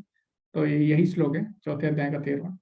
तो इसमें भगवान आगे क्या बोलते हैं, चातुर्वर्ण्यम मया सृष्टम गुण कर्म विभागशः तस्य कर्तारम अपि मां विद्य कर्तारम अव्ययम। भगवान बोलते हैं प्रकृति के 3 गुणों और उससे संबंध कर्म के अनुसार मेरे द्वारा मानव समाज में 4 विभाग रचे गए। यद्यपि मैं इस व्यवस्था का सृष्टा हूँ, किंतु तुम यह जान लो कि मैं इतने पर भी अव्यय करता हूँ। तो भगवान बोलते हैं जो 4 वर्ण है वो मैंने ही बनाए। तो आपको पता है 4 वर्ण कौन से हैं, ठीक है, ब्राह्मण, क्षत्रिय, वैश्य और शूद्र। तो भगवान बोल रहे हैं 4 वर्ण मैंने ही बनाए, लेकिन किस आधार पे बनाए हैं, गुण और कर्म के आधार पे बनाए, ठीक है। तो जो सतोगुण में है वो ब्राह्मण कहलाते थे, है ना। जो रजोगुण में है वो क्षत्रिय, और जो रजो और तमोगुण के में मिश्रित थे वो वैश्य, और जो तमोगुण में थे वो शूद्र। लेकिन ये गुण और कर्म के अनुसार है, ठीक है। तो कोई भी इसमें किसी भी गुण में जा सकता है ना, हमारे ऊपर। तो कोई आपसे बोले कि आप सतोगुण में आ जाओ, बस आपको ये फॉलो करना हो, तो आपके ऊपर, अगर आप वो फॉलो करोगे, सतोगुण में आ जाते हो तो आप ब्राह्मण बन जाओगे, ठीक है। और आप फॉलो नहीं करते, आप रजोगुण में आ जाते हो तो आप क्षत्रिय। तो ये हमारे ऊपर था चॉइस, ठीक है, ऐसा नहीं है कि जन्म के आधार पर था।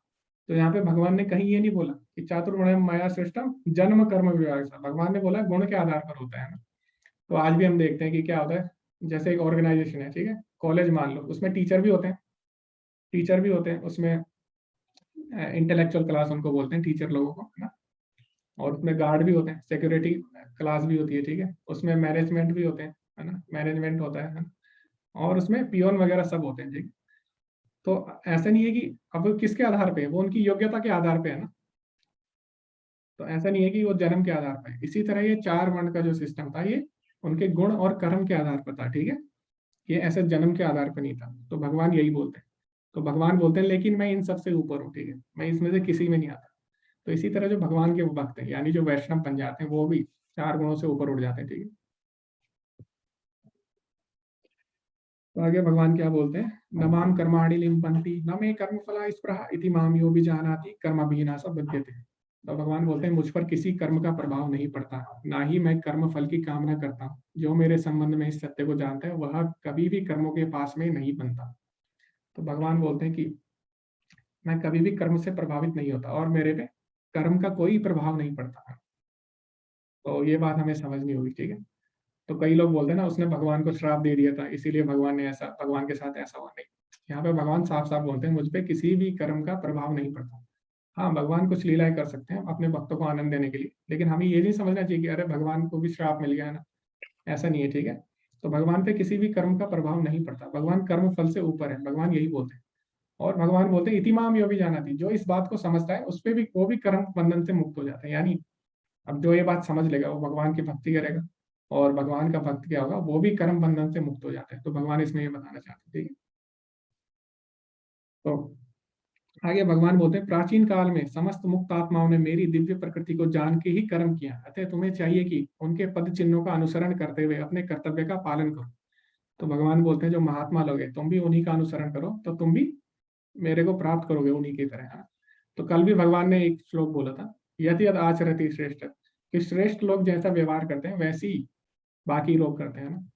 तो इसीलिए हमें क्या करना चाहिए कि इनको फॉलो करना चाहिए, जो महान लोग हैं, ठीक है, हमें उनको अपना आदर्श मानना चाहिए, तभी हम भगवान तक पहुंच सकेंगे। यानी जो भगवान के भक्त हैं उनके साथ हमें रहना चाहिए, ठीक है, भगवान इसमें ये बताते हैं। तो प्रभुपाद जी क्या लिखते हैं, मनुष्य की 2 श्रेणियां हैं, कुछ के मनों में दूषित विचार भरे रहते हैं और कुछ भौतिक दृष्टि से स्वतंत्र रहते हैं। कृष्ण भावनामृत इन दोनों श्रेणियों के व्यक्तियों के लिए समान रूप से लाभप्रद है। तो जो भक्ति है वो दोनों के लिए है ना। तो एक जो भक्ति में आगे बढ़ चुका है, एक जो अभी भक्ति में जो आगे नहीं बढ़ा है, जिसके मन में अभी भी दूषित विचार है। तो भक्ति की जो प्रक्रिया है ये ऐसी है कि भक्ति करते करते ही आप शुद्ध हो जाते हो, ठीक। जैसे दवाई होती है ना, मैंने बताया था कल भी कि दवाई खाते खाते ही आपकी बीमारी शुद्ध होती है। ऐसा नहीं है कि पहले आप सही हो जाओगे फिर दवाई खाओगे, है ना। तो ऐसे ही इसमें भक्ति में भी है, भक्ति करते करते ही आप शुद्ध हो सकते हो। तो जिनके मनों में दूषित विचार भरे हैं उन्हें चाहिए कि भक्ति के अनुष्ठानों का पालन करते हुए कर्मिक शुद्धिकरण के लिए कृष्ण भावनामृत को ग्रहण करें। तो जिनका मन अभी साफ नहीं है तो उनको चाहिए कि धीरे धीरे भक्ति में आगे बढ़े, और जिनके मन पहले से ऐसी अशुद्धियों से स्वच्छ हो चुके हैं वे उसी कृष्ण भावनामृत में अग्रसर होते रहे, जिससे अन्य लोग उनके आदर्श कार्यों का अनुसरण कर सकें और लाभ उठा सकें। तो प्रभुपाद जी बोलते हैं जो लोग पहले ही शुद्ध भक्ति में आ चुके हैं, ठीक है, तो उनको भक्ति बंद नहीं करनी चाहिए, उनको भक्ति कंटिन्यू रखनी चाहिए। क्यों? क्योंकि बाकी लोग उनको देख के क्या होंगे, प्रेरणा लेंगे, है ना, प्रभावित होंगे। तो ये प्रभुपाद जी कहते हैं इसमें। तो जैसा मैंने कल भी बताया था कर्म 3 प्रकार के होते हैं, तो मैंने यही श्लोक बताया था आपको, चौथे अध्याय का 17। तो इसमें दिया है 3 तरह के कर्म कौन से हैं। कर्मणो ही अपि बोद्धव्यम बोद्धव्यम च विकर्मणा अकर्मणश्च बोद्धव्यम गहना कर्मणो गति। कर्म की बारीकियों को समझना अत्यंत कठिन है, अतः मनुष्य को चाहिए कि वह ठीक से जाने कि कर्म क्या है, विकर्म क्या है और अकर्म क्या है। तो मैंने आपको बताया था कि 3 तरह के कर्म है, 3 तरह की क्रियाएं हैं। पहला है कर्म, यानी जो शास्त्रों के अनुसार जो हम कर्म करते हैं, ठीक है। और दूसरा है विकर्म, यानी जो शास्त्रों के बिल्कुल अगेंस्ट होते हैं। तो यहाँ पे लिखा है ना जैसे नो पार्किंग, तो उसमें भी गाड़ी लगा रखी है ना। तो इस तरह से शास्त्रों में जो वर्जित कार्य है उनको करना वो कहलाता है विकर्म। और फिर आते हैं अकर्म, और यानी जो कर्म और विकर्म से ऊपर है, जिसका ना पाप होता है ना पुण्य। वो कौन से कर्म है? भक्ति में कर्म। तो एक ही कार्य है उसको आप 3 तरीके से कर सकते हो। तो उदाहरण मैं देता हूँ, जैसे आपको खाना खाना है, ठीक है, तो आप ऐसा खाना खाते हो कि जो शास्त्रों में वर्जित है, तो क्या हो गया? विकर्म। आप अगर अच्छा खाना खाते हो, है ना, तो हो गया, वो हो गया कर्म। लेकिन आप अगर वही खाना भगवान को चढ़ा के खाते हो तो किस में आ जाएगा? अकर्म में आ जाएगा, ठीक है। तो इसी तरह हम जीवन में जो भी कार्य करते हैं वो हमारे ऊपर रहता है कि हम किस में उसको लाना चाहते हैं, या तो हम उसको कर्म में लाए या विकर्म में लाए या कर्म, ठीक, हमारे ऊपर है ना। तो हम आगे बढ़ते हैं। तो भगवान बताते हैं जो ज्ञान का प्रोसेस है, ज्ञान की प्रक्रिया, इसमें किस तरह से लोग जुड़ते हैं।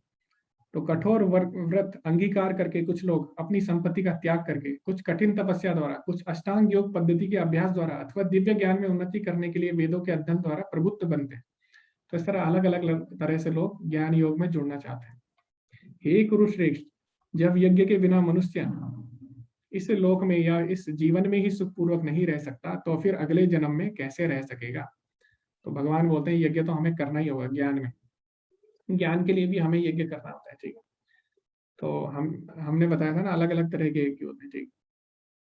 तो हे परंतप, द्रव्य यज्ञ से ज्ञान यज्ञ श्रेष्ठ है। हे पार्थ, अंततोगत्वा सारे कर्म यज्ञों का अवसान दिव्य ज्ञान में होते हैं। तो भगवान बोल रहे हैं कि जो द्रव्य यज्ञ है, यानी जिसमें द्रव्य यज्ञ किसको बोलते हैं, जो स्वाहा स्वाहा वाला जो यज्ञ होता है ना, जिसमें हम द्रव्य यानी मैटर की आहुति देते हैं, ठीक है, उसको द्रव्य यज्ञ बोलते हैं। तो भगवान बोलते हैं ऐसे यज्ञ से ज्ञान यज्ञ श्रेष्ठ है ना, क्योंकि अंततोगत्वा हम जो भी कर रहे हैं वो जो ज्ञान यज्ञ में ही मिल जाता है, ठीक है। तो उससे हमें ज्ञान ही प्राप्त होगा। तो ऐसा यज्ञ श्रेष्ठ है जिससे हमें ज्ञान प्राप्त हो। तो आगे भगवान बोलते हैं कि ज्ञान में आगे बढ़ने के लिए किस तरह हमें गुरु को अप्रोच करना चाहिए, किस तरह हमें गुरु की शरण में जाना है। तो ये दिया है चौथे अध्याय के 34वें श्लोक में। तो भगवान बोलते हैं तद विधि प्रणिपातेन परिप्रश्नेन सेवया उपदेक्षन्ति ते ज्ञानम ज्ञानिनः तत्त्वदर्शिनः। तो गुरु की शरण में हमें क्या जाना चाहिए, कैसे उनकी सेवा करनी चाहिए, ये इस श्लोक में दिया है, ठीक। तो हम पढ़ते हैं। तो भगवान बोलते हैं तुम गुरु के पास जाकर सत्य को जानने का प्रयास करो, उनसे विनीत होकर जिज्ञासा करो। तो हमें विनीत भाव से जिज्ञासा करनी चाहिए, हमें चैलेंजिंग क्वेश्चन नहीं पूछने चाहिए गुरु से, ठीक है। उनसे विनीत भाव से क्वेश्चन पूछने चाहिए। उनकी सेवा करो, और कैसे, उनकी सेवा भाव से उनकी सेवा करनी है गुरु की। स्वरूप सिद्ध व्यक्ति तुम्हें ज्ञान प्रदान कर सकता है, क्योंकि उन्होंने सत्य का दर्शन किया है। तो इसीलिए हमें गुरु की शरण में जाना है, तो हमें ये चीजें ध्यान रखनी है, ठीक है। तो ये भगवान इसमें बताते हैं। तो भगवान बोलते हैं अगले श्लोक में, अपि चेदसि पापेभ्यः सर्वेभ्यः पापकृतम्, यानी यदि तुम्हें समस्त पापियों में भी सर्वाधिक पापी समझा जाए, तो भी तुम दिव्य ज्ञान रूपी नाव में स्थित होकर दुख सागर को पार करने में समर्थ होंगे। जैसे प्रज्वलित अग्नि ईंधन को भस्म कर देती है, उसी तरह हे अर्जुन, ज्ञान रूपी अग्नि भौतिक कर्मों के समस्त फलों को जला देती है। तो भगवान बोलते हैं जिसको ये दिव्य ज्ञान हो जाता है, तो वो भले ही कितना भी पापी हो, तो दिव्य ज्ञान मिलने पर क्या होता है, उसके सारे कर्म बंधनों से वो मुक्त हो जाएगा, है ना। क्योंकि उसको पता लग जाएगा कि भगवान की शरण में किस तरह जाना है, गुरु की शरण में किस तरह जाना है, और इससे वो भक्ति में आगे बढ़ जाएगा, और धीरे धीरे उसके सारे कर्म फल नष्ट हो जाएंगे, ठीक है, चाहे कितना भी पापी हो। तो इसमें उदाहरण आता है किसका, वाल्मीकि का। तो वाल्मीकि कैसे थे, वाल्मीकि शिकारी थे, है ना, हम सभी को पता है। लेकिन वो कोई साधारण शिकारी नहीं थे, ठीक है। वो क्या करते थे, जानवरों को आधा मारकर छोड़ देते, ठीक है, तड़पता हुआ। तो जब नारद मुनि ने देखा, नारद मुनि को बहुत दुख हुआ, तो नारद मुनि उनके पास गए, बोला कि तुम ऐसा क्यों मार रहे हो, आधा मारा हुआ छोड़ रहे हो, कम से कम मेरे पूरा तो मारो। तो उसने कहा नहीं, मुझे तो ऐसे ही आनंद आता है, मुझे तो इसी में मजा आता है, ठीक है। तो नारद मुनि ने कहा कि तुम इतना पाप कर रहे हो, क्यों कर रहे हो आखिर। तो उन्होंने बोला मैं थोड़ी ना पाप कर रहा हूँ, मैं तो अपने परिवार के लिए कर रहा हूँ, तो पाप मुझे थोड़ी ना लगेगा, वो तो मेरे परिवार वालों को लगेगा, मैं उनके लिए कर रहा हूँ। तो नारद मुनि ने बोला ठीक है, तुम एक बार अपने परिवार वालों से पूछो कि क्या जो तुम कर रहे हो उसका पाप वो लेने को तैयार है। तो वाल्मीकि जाते हैं, सबसे पूछते हैं अपने घर वालों से, सबसे, कि जो मैं तुम्हारे लिए कर रहा हूँ क्या तुम उसका पाप लेने को तैयार हो। तो उनके घर वाले बोलते हैं हम क्यों ले, पाप तो तुम कर रहे हो, तो हम थोड़ी ना बोलते हैं तुमको कि ये करो। तो इस तरह वाल्मीकि जो है हक्के बक्के रह जाते हैं। वो बोलते हैं अच्छा, यानी ये सब पाप मुझे ही लेना पड़ेगा। तो दोबारा जाते हैं, नारद मुनि उनसे मिलते हैं, फिर नारद बोलते हैं कि, नारद मुनि को बोलते हैं कि आप मेरा मार्गदर्शन करिए, ठीक है। तो हमने देखा ना अभी, वो विनीत भाव से जिज्ञासा करते हैं नारद मुनि से, तद विधि प्रणिपाते हैं परिप्रश्न सेवया। तो उनसे बोलते हैं, प्रश्न करते हैं कि अब इसका उपाय क्या है। तो नारद मुनि बोलते हैं कि तुम राम नाम का जप करो, ठीक है। तो वो बोलते हैं मैं तो, मेरे से नहीं होगा ये सब, मैं भगवान का नाम कैसे ले सकता हूँ, तो मैं तो शिकारी हूँ, मेरे से होगा ही नहीं, है ना, ऐसे बोलते हैं। तो नारद मुनि बोलते हैं ठीक है, तुम मरा मरा बोलो, शिकारी हो, तुम मारते रहते हो, तुम मरा मरा तो बोल ही सकते हो। तो इस तरह मरा मरा जब बोलते हो तो राम राम हो जाता है, आगे जाके राम राम राम राम हो जाता है ना। और इस तरह शुद्ध हो जाता है उनके हृदय, उनके सारे पाप नष्ट हो जाते हैं, और वो शुद्ध भक्ति में आ जाते हैं, ठीक है। तो एक दिन जब नारद मुनि दोबारा उनसे कुछ टाइम बाद मिलने जाते हैं, तो वो उनको बोलते हैं रुको रुको रुको, नीचे चींटियां हैं, ठीक है, आप देख के चलिए। तो नारद मुनि देख के हैरान रह जाते हैं कि एक समय तो था कि जब ये तड़पा तड़पा के मार रहा था जानवरों को, और आज समय है कि ये कदम भी देख देख के रखता है, ठीक है। तो इस तरह हमें समझना चाहिए कि अगर हम प्रामाणिक गुरु, तो नारद मुनि भी प्रामाणिक संप्रदाय में आते हैं ना, गुरु शिष्य की मैंने बताया था। तो हम प्रामाणिक गुरु के पास जाते हैं तो हमें ज्ञान देता है कि किस तरह हमें भक्ति में आगे बढ़ना है। तो उससे हमारे क्या होते हैं, सारे पाप नष्ट हो जाते हैं, ठीक है। तो क्योंकि वो हमें दिव्य ज्ञान देता है, वो हमें साधारण ज्ञान नहीं देता, दिव्य ज्ञान जो हमें भगवान से जोड़ता है, ठीक है। तो ये प्रोसेस इसमें बताया गया भगवद गीता में। तो आगे हम बढ़ते हैं। जो श्रद्धालु दिव्य ज्ञान में समर्पित हैं और जिनकी इंद्रियों को वश में कर लिया है, वह जिसने इंद्रियों को वश में कर लिया है, वह इस ज्ञान को प्राप्त करने का अधिकारी है, और इसे प्राप्त करते ही वह तुरंत आध्यात्मिक शांति को प्राप्त होता है। तो सांसारिक ज्ञान है, हमने देखा कि कितना भी हम लोग पढ़ लेते हैं ना, तो जरूरी नहीं कि उससे हमें शांति प्राप्त होना। तो कई लोग बहुत पढ़ लिख के सब कुछ कमाने के बाद भी स्ट्रेस में आ जाते हैं, लेकिन दिव्य ज्ञान कैसा है, दिव्य ज्ञान के पास बाद आपको तुरंत आध्यात्मिक शांति प्राप्त होती है, ठीक है। जो व्यक्ति अपने कर्म फलों का परित्याग करते हुए भी भक्ति करता है और जिसके संशय दिव्य ज्ञान द्वारा विनष्ट हो चुके होते हैं, वही वास्तव में आत्मपरायण है। हे धनंजय, वह कर्मों के बंधन से नहीं बनता।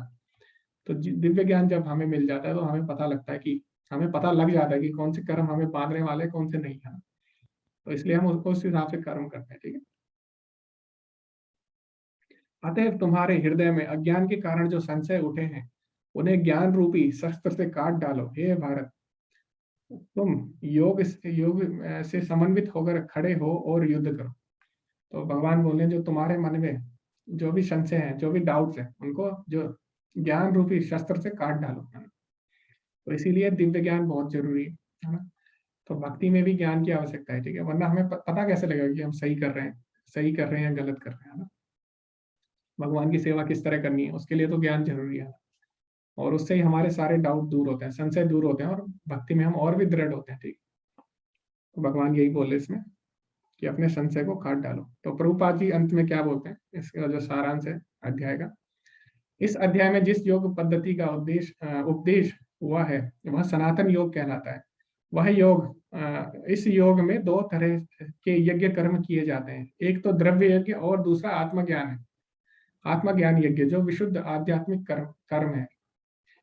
तो दो तरह के यज्ञ हैं, एक तो द्रव्य यज्ञ, इस चैप्टर में जो बताया, द्रव्य यज्ञ यानी आहुति जो हम देते हैं मैटर की, है ना।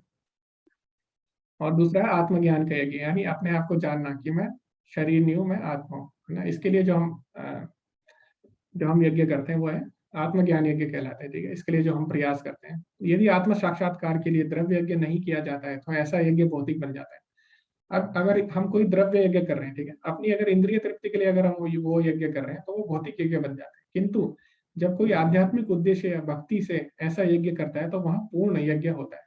लेकिन अगर वही द्रव्य यज्ञ हम किसके लिए कर रहे हैं, भक्ति के लिए, भगवान के लिए, भगवान की प्रसन्नता के लिए कर रहे हैं, तो वो पूर्ण यज्ञ कहलाता है। आध्यात्मिक क्रियाएं भी दो प्रकार की होती है। आत्मबोध, आत्मबोध मतलब अपने को समझना, है ना, अपने स्वरूप को, कि हम लोग शरीर नहीं है, आत्मा है ना, और भगवान के नित्य दास है, तथा श्री भगवान के विषयक सत्य। और दूसरा भगवान के बारे में जानना, भगवान कौन है और उनसे कैसे हम जुड़ सकते हैं। तो ये आध्यात्मिक ज्ञान के दो प्रकार हैं। जो भगवत गीता के मार्ग का पालन करता है वह ज्ञान की इन दोनों श्रेणियों को समझ सकता है। उसके लिए भगवान के अंश स्वरूप आत्मज्ञान को प्राप्त करने में कोई कठिनाई नहीं होती। ऐसा ज्ञान लाभप्रद है क्योंकि ऐसा व्यक्ति भगवान के दिव्य कार्यकलापों को समझ सकता है। तो जब तक हमें दिव्य ज्ञान नहीं होगा तब तक हम भगवान के कार्यकलापों को समझ नहीं सकते। तो हम भी क्वेश्चन करते रहेंगे, भगवान ने ऐसा क्यों किया, वैसा क्यों किया, ये क्यों किया, ठीक है। जो व्यक्ति गीता के उपदेशों को नहीं समझता वह श्रद्धा विहीन है, और जो भगवान द्वारा उपदेश देने पर भी भगवान के सच्चिदानंद स्वरूप को नहीं समझ पाता, तो यह समझना चाहिए कि वह निपट मूर्ख है। तो प्रभुपाद जी इसमें डायरेक्ट बोले कि भगवान के इतना कुछ कहने के बाद भी कि मेरे जन्म कर्म दोनों दिव्य हैं, मैं अविनाशी हूँ, तो जो इसके बाद भी भगवान का क्वेश्चन करता है, भगवान के स्वरूप को नहीं समझ पाता, तो वो तो मूर्ख है। कृष्ण भावनामृत के सिद्धांतों को स्वीकार करके अज्ञान को क्रमशः दूर किया जा सकता है। तो जब हम भगवान की भक्ति में आएंगे और जब हम इस सिद्धांत को समझ लेंगे, तो हमारे जो अज्ञान है उसको हम धीरे धीरे दूर कर सकते हैं, ठीक है। तो आज का अध्याय यहीं पे समाप्त होता है। तो किसी का कोई प्रश्न है तो आप पूछ सकते हैं, आप हैंड रेज कर सकते हैं।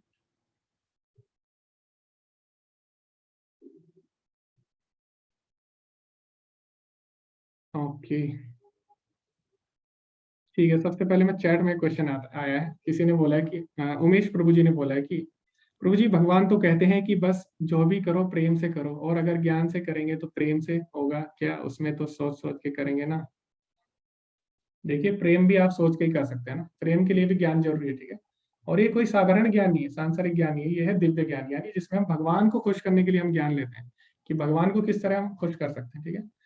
तो जैसे आपके यहाँ अगर कोई मेहमान आया, तो आपको अगर पता ही नहीं है इस मेहमान को क्या पसंद है, और मान लो उसको चाय नहीं पसंद है और आपने उसको चाय दे दी, तो क्या वो प्रेम हुआ?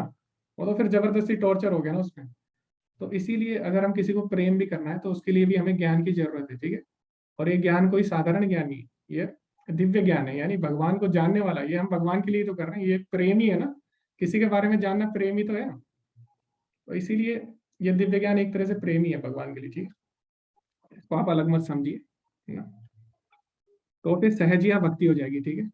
उसको हम सहजिया भक्ति बोलते हैं, जो हम बिना ज्ञान के होती है, ठीक है, अपनी मर्जी से जो भक्ति होती है। और ऐसी भक्ति क्या करती है? उत्पाद मचाती है। कल हमने देखा ना, एकांत की हरेर भक्ति उत्पाद एवं कल्पते, ठीक है। तो जो पुराण स्मृति, इनके स्मृति शास्त्र पुराण आदि के बिना जो भक्ति होती है वो संसार में केवल उत्पात ही मचाती है, ठीक है। इसीलिए हमें ज्ञान होना चाहिए भक्ति में भी। ओके, विनोद जी से हम पूछते हैं। जी हरे कृष्णा विनोद जी। हरे कृष्णा प्रभु। प्रभु जी जी आपने ये बताया कि ईश्वर एक है और ब्रह्मा जी देवता हैं, तो क्या शिव जी भी ईश्वर के ही अंश हैं, वो भी देवता हैं?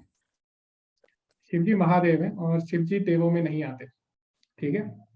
शिव जी, शिव तत्व अलग है प्रभु जी, उसको हम आगे एडवांस कोर्स में समझेंगे। शिव तत्व क्या है ना, जैसे ब्रह्मा जी है, ब्रह्मा जी की आयु फिक्स है, ठीक है। जी तो ब्रह्मा जी कोई अगर किसी ने बहुत ज्यादा तपस्या की है, बहुत ज्यादा किसी ने पुण्य प्राप्त किए हैं, तो वो ब्रह्मा बन सकता है, ठीक है, एक टाइम बाद। तो जी लेकिन ब्रह्मा जी की पोजीशन बहुत कठिन है। और जी उससे देवता देवता भी आपको स्वर्गलोक भी मिल सकता है, देवता का आपको स्वरूप मिलता है जब आप पुण्य कर्म करते हो, ठीक है।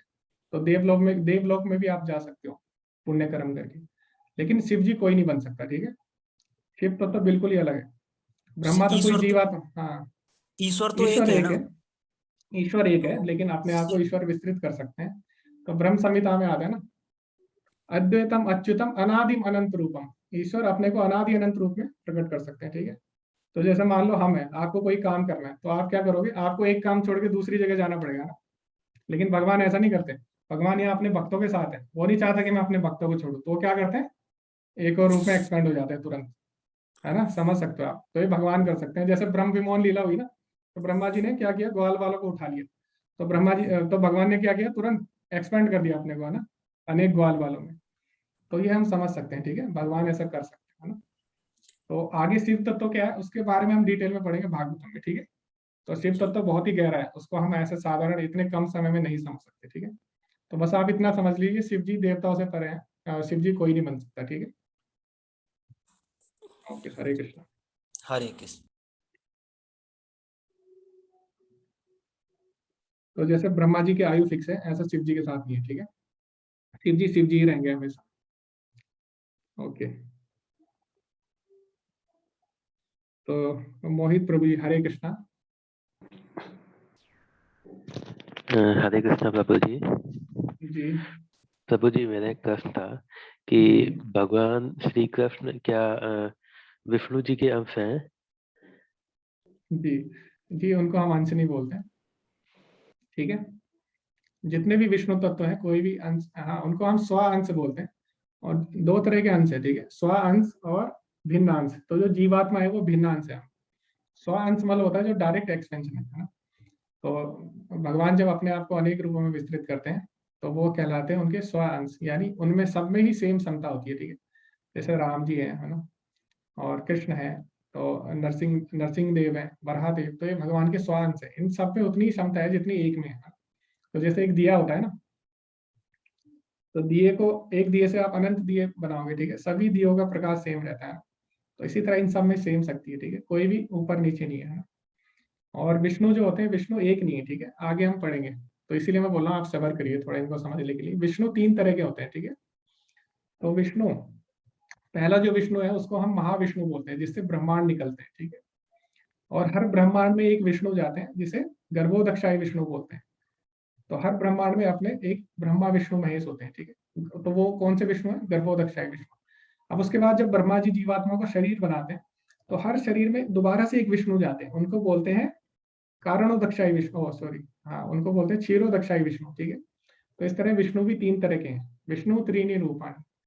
तो ये बात हमें समझनी है, ठीक है। तो साधारणतः हम किसी को भी विष्णु बोल देते हैं, लेकिन भागवतम में इसके बारे में हम डिटेल में पढ़ेंगे प्रभु जी, ठीक है। तो अभी आप समझ नहीं पाएंगे इसको डिटेल में इसकी, और अभी हमारे पास समय भी नहीं है इतना, ठीक है प्रभु जी। जी प्रभु जी, thank you. Okay, Hare Hare Krishna. Krishna. तो आप बने रहिए, आगे हम डिटेल में समझेंगे, ठीक है। कौन कैसे आता है, कौन किससे आता है, ठीक है, ये हम समझेंगे। ओके, शंकर प्रभु जी, हरे कृष्णा। जी प्रभु जी, हरे कृष्णा। हरे कृष्ण प्रभु जी। जी आपने कहा कि भगवान को किसी भी कर्म का प्रभाव नहीं पड़ता है, तो कोई इंसान अगर भगवान का झूठा कसम खाता है तो उनको कोई ये उनको झूठा कसम खाता है तो उनको कोई ये पड़ता है क्या? भगवान उनको कोई सजा देते हैं क्या? सजा देना अलग है प्रभु जी, और कर्म का प्रभाव पड़ना मतलब आप समझे, कर्म का प्रभाव मतलब जैसे कि हम कोई कर्म करते हैं, ठीक है, अच्छा है बुरा, तो हम उसमें फंस जाते हैं ना, बंधन में। अच्छा काम करेंगे तो अच्छी चीज मिलती है, बुरा काम करेंगे तो हमें बुरा फल मिलेगा, परिणाम अपना। लेकिन भगवान के साथ ऐसा नहीं है, ठीक है, भगवान कर्म बंधन में नहीं फंसते, इसका मतलब ये था, ठीक है। अच्छा, हम्म, हरे कृष्ण। हरे कृष्ण। ओके, मैं थोड़ा चैट में जो क्वेश्चन आए उनको जवाब दे देता हूँ।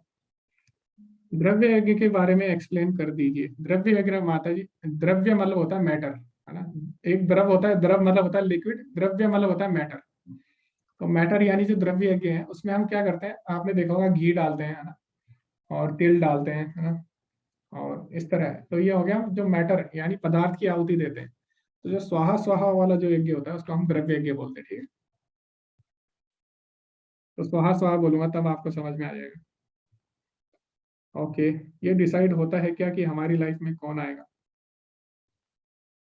जी, ये तो डिसाइड होता है, और कुछ आपका भी चुनाव होता है। तो भगवान, कल आपने अगर लेक्चर किया होगा उसमें हमने बोला था कि एक हमारी सूक्ष्म स्वतंत्रता भी होती है कुछ, ठीक है। तो आने को तो ऐसे हर लोग आ ही रहे हैं, जा ही रहे हैं, ठीक है, लेकिन आप किसको चुनते हो आपके ऊपर है, और उस हिसाब से फिर आपकी डेस्टिनी तय होती है, ठीक है। आप भगवान को चुनोगे तो भगवान के पास जाओगे, और आप राक्षसों को चुनोगे तो राक्षसों के पास। तो भगवान आगे बताते हैं, यान्ति देवव्रता देवान पितरन यान्ति पितृव्रता। तो जो लोग देवताओं की उपासना करेंगे वो देव लोग जाते हैं, पितरों के उपासना करेंगे वो पितृ लोग जाते हैं। भूतानि यान्ति भूतेज, जो लोग भूतों को मानते हैं वो भूतों के लोक में जाते हैं। यान्ति मद्याजिनो अपिमान, और जो मेरे शरण में आते हैं वो मेरे धाम में आते हैं। तो ये आपके ऊपर है, आप किसका चुनाव करते हो अपने जीवन में। ओके, हरे विश्वजीत प्रभु जी बोल रहे हैं, जैसे आपने कहा कि अधर्म बढ़ेगा तब श्री कृष्ण यहाँ आएंगे, तो क्या उन्होंने कलयुग में आने की बात कही है?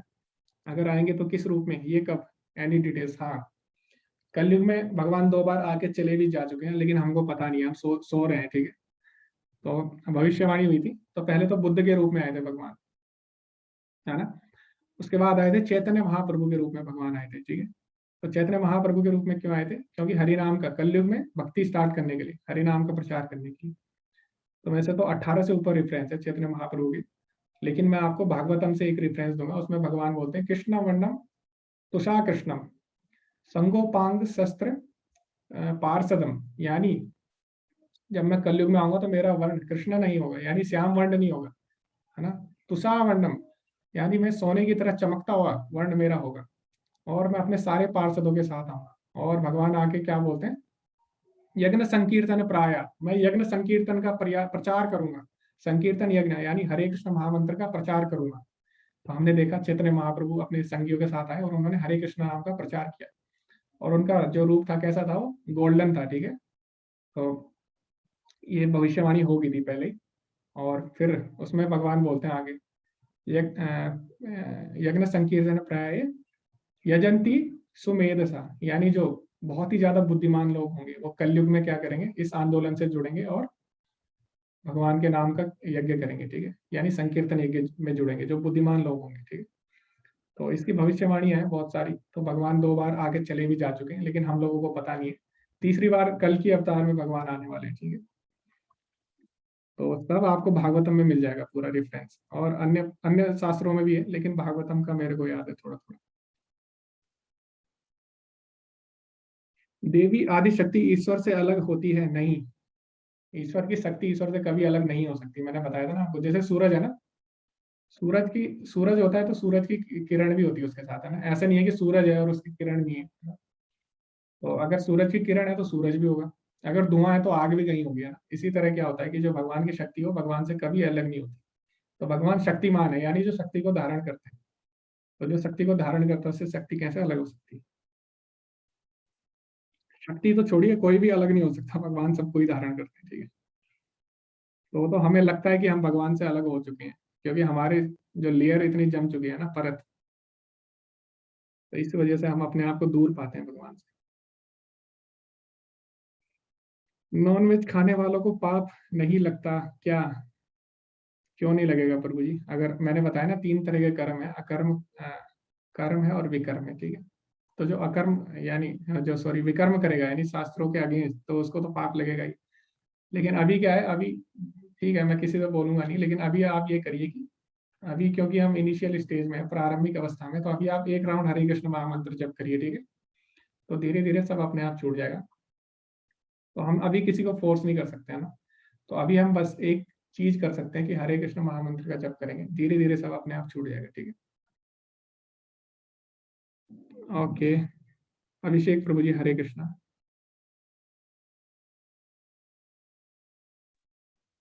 हेलो जी हेलो हरे प्रभु कृष्णा। जी, जी जी हरे हरे कृष्णा। कृष्णा। मेरा ये प्रश्न है कि जैसे आपने बताया कि प्रभु सबकी सुनते हैं एक बार, तो मनुष्य को जब पता है कि अगर जैसे मनुष्य क्या करता है कि उसे पता है कि अगर मैं भगवान की भक्ति करने लगूंगा तो मेरे सारे पाप दूर हो जाएंगे, तो वो जी पूरी जीवन ना सिर्फ और सिर्फ ना मतलब बुरे मतलब क्या बोलता हूँ उसे दुष्ट कर्म ही करता है। पर लास्ट के कुछ क्षणों में कुछ टाइम में वो भगवान की भक्ति करने लग जाता है, तो क्या फिर भी उसके सारे पाप नष्ट हो जाएंगे? जी। तो ऐसे तो सारे लोग यही करेंगे। हाँ, तो बिल्कुल सही बोला आपने। तो भगवान बोलते हैं कि भगवान ने, अभी हम ऐसा 8वें अध्याय में इसको पढ़ने वाले थे, लेकिन आपने पहले ही पूछ लिया। तो 8वें अध्याय में भगवान बोलते हैं कि यम यम वापि स्मरण भावम त्यजति अन्ते कलेवरम, यानी मरते टाइम, मृत्यु के समय जिसका जो भाव रहेगा, है ना। हम तमेवेति कौन्तेय सदा तद्भ भाव भाविता, तो वो उसी भाव को प्राप्त होता है। तो भगवान ने बोला मृत्यु के समय अगर कोई मेरा भक्ति में है तो वो मेरे धाम को प्राप्त करेगा। लेकिन फिर कई लोग क्वेश्चन कर सकते हैं कि अच्छा ऐसा है, तो फिर क्यों ना हम पूरे टाइम ऐस करें, पूरे टाइम हम पूरे जीवन भर हम गलत काम करें और अंत में भगवान का नाम ले लें और भगवान के धाम चले जाएं। लेकिन ऐसा नहीं होता, ठीक है। अक्सर अक्सर क्या होता है ना, जैसे एग्जामिनेशन होता है ना, परीक्षा। तो परीक्षा में अगर आप पूरे साल अगर मस्ती करोगे, आप सोचोगे कि मैं एक दिन पढ़ लूंगा, तो क्या आप पास हो जाओगे प्रभु? नहीं होगे ना, आपको याद ही नहीं आएंगे। तो इसी तरह क्या होता है, अगर हम पूरे टाइम गलत काम करते हैं तो मृत्यु के समय हमें भगवान नहीं याद आएंगे। फिर उस समय हमें वही काम याद आते हैं जो हमने पूरे जन्म में किए हैं, ठीक है। पूरे हमें हमारे हमने जो लाइफ में जो काम किए वही हमारे पास आते हैं, ठीक है। तो मृत्यु के समय इतना दर्द होता है, इतना दर्द होता है कि उसमें बताया गया है, गरुड़ पुराण में बताया गया है कि जैसे 1 लाख लाखों बिच्छू एक साथ अगर काटे, इतना दर्द होता है। और जब इतना दर्द होता है तो इंसान अपने को खुद को याद नहीं कर पाएगा, तो भगवान को कैसे याद करता है? तो उस टाइम क्या होता है कि इंसान को इतना दर्द होता है मृत्यु के टाइम कि वो भगवान को वही याद कर सकता है जिसने भगवान की भक्ति की होगी, ठीक है। ठीक है प्रभु जी। धन्यवाद प्रभु। हाँ प्रभु जी, हरे लोग कृष्ण। कहते हैं ना, लोग कहते हैं कि हम ये कलयुग चल रहा है, इसमें अगर आप राम की तरह जियोगे ना तो आप सरवाइव नहीं कर पाओगे, तो आपको कृष्ण की तरह बनना पड़ेगा, थोड़ा चालाक भी चतुर भी हर तो तरह। तो कृष्ण की मैंने तरह बनो, राम जी की तरह नहीं। मैंने यही आपको बताया कि हम पहले कृष्ण की तरह राम जी की तरह हम बन ही नहीं सकते ना। अभी मैंने इस अध्याय में यही बताया कि भगवान के जन्म कर्म दोनों दिव्य हैं, हमें उनका अनुकरण नहीं करना चाहिए, ठीक है। हमें भगवान की शिक्षाओं को फॉलो करना है। हमें ये नहीं बोलना कि भगवान ने ऐसा किया तो हम भी ऐसे करेंगे। कृष्ण ने तो गोवर्धन उठाया, उनको बोलो तुम गोवर्धन उठा लोगे क्या? उनको पूछो एक बार, जो बोलते हैं कृष्ण की तरह बनना है, उनको बोलो गोवर्धन उठाओ। गोवर्धन क्या, तुम 7 दिन खड़े ही हो जाओ। तो हमें ऐसा नहीं सोचना चाहिए, ठीक है, कि हमें भगवान बनना है। तो ठीक है प्रभु जी, जी गुरु, हमें उनकी धन्यवाद शिक्षाओं को प्रभु। फॉलो करना है। भगवान बोल रहे हैं भगवत गीता में जो बोला उनको फॉलो करना है, ठीक है। ना कि हमें खुद भगवान बनना है, ऐसा नहीं है। ओके, हरे कृष्ण में हरे का अर्थ होता है शक्ति, राधा, तो फिर हम राधा कृष्ण भी तो बोल सकते हैं। जी प्रभु जी, आप राधा कृष्ण भी बोल सकते हैं, लेकिन एक्चुअली राधा का नाम हम लेते नहीं है ज्यादा, क्योंकि राधा रानी बहुत ही गुप्त तत्व है, ठीक है, इसीलिए उनको गुप्त रखा गया। इसीलिए भागवतम में राधा का नाम भी नहीं है, उनको इनडायरेक्टली अलग अलग नामों से बोला गया है, लेकिन राधा नाम डायरेक्ट नहीं बोला गया, क्योंकि राधा नाम अगर आप बोलेंगे तो उसमें अगर राधा रानी आपसे अगर नाराज होगी, ठीक है, तो भक्ति बहुत ही मुश्किल हो जाती है। इसीलिए हम राधा नाम अवॉइड करते हैं, उनको इनडायरेक्ट अलग अलग नामों से बुलाते हैं, ठीक है। तो राधा नाम बहुत ही पवित्र है, तो इसीलिए हमारे आचार्यों ने उसको गुप्त रखा है, ठीक है। जय श्री कृष्ण प्रभु जी, अगर किसी के साथ बुरा होता है तो ऐसा कहते हैं कि, गोपाल जी बोल रहे हैं, गोपाल प्रभु जी, पिछले जन्म के कारणों का फल है, तो क्या ये सही है? मैंने बताया ना प्रभु जी, कर्म दो तरह के होते हैं। अगर कोई सिगरेट पी रहा है, उसको कैंसर हुआ, तो ये पिछले जन्म का थोड़ी ना हुआ। तो दो तरह के कर्म है, कुछ का हमें अभी इसी जन्म में फल मिल जाता है, कुछ का अगले जन्म में मिलता है, ठीक है। तो जरूरी नहीं हो पिछले जन्म का ही। आप किसी को थप्पड़ मारो, उसको दर्द होगा, है ना? तो वो तो इसी जन्म में हो गया तुरंत, बल्कि तुरंत हो गया, ठीक है। तो कर्म का जो विधान है, ऐसा नहीं है तुरंत मिलता है सबका। तो किसी का अगले जन्म में मिलता है, किसी का इसी जन्म में, किसी का तुरंत मिलता है ना। इंस्टेंट कर्मा आपने देखा होगा वीडियो, इंस्टेंट कर्मा वाले वीडियो भी आते हैं ना यूट्यूब पे, ठीक है। तो शायद आज सबके इतने ही क्वेश्चन है, ठीक है। फिर आप जुड़े रहिए, बहुत बहुत धन्यवाद आपका। तो आज का सेशन हम एंड करते हैं। वांछा कल्पतरुभ्यश्च कृपा सिंधुभ्यैव च पतितनां पावनेभ्यो वैष्णवेभ्यो नमो नमः। अनंत कोटि वैष्णव वृंद की जय, श्रील प्रभुपाद की जय, हरे कृष्ण।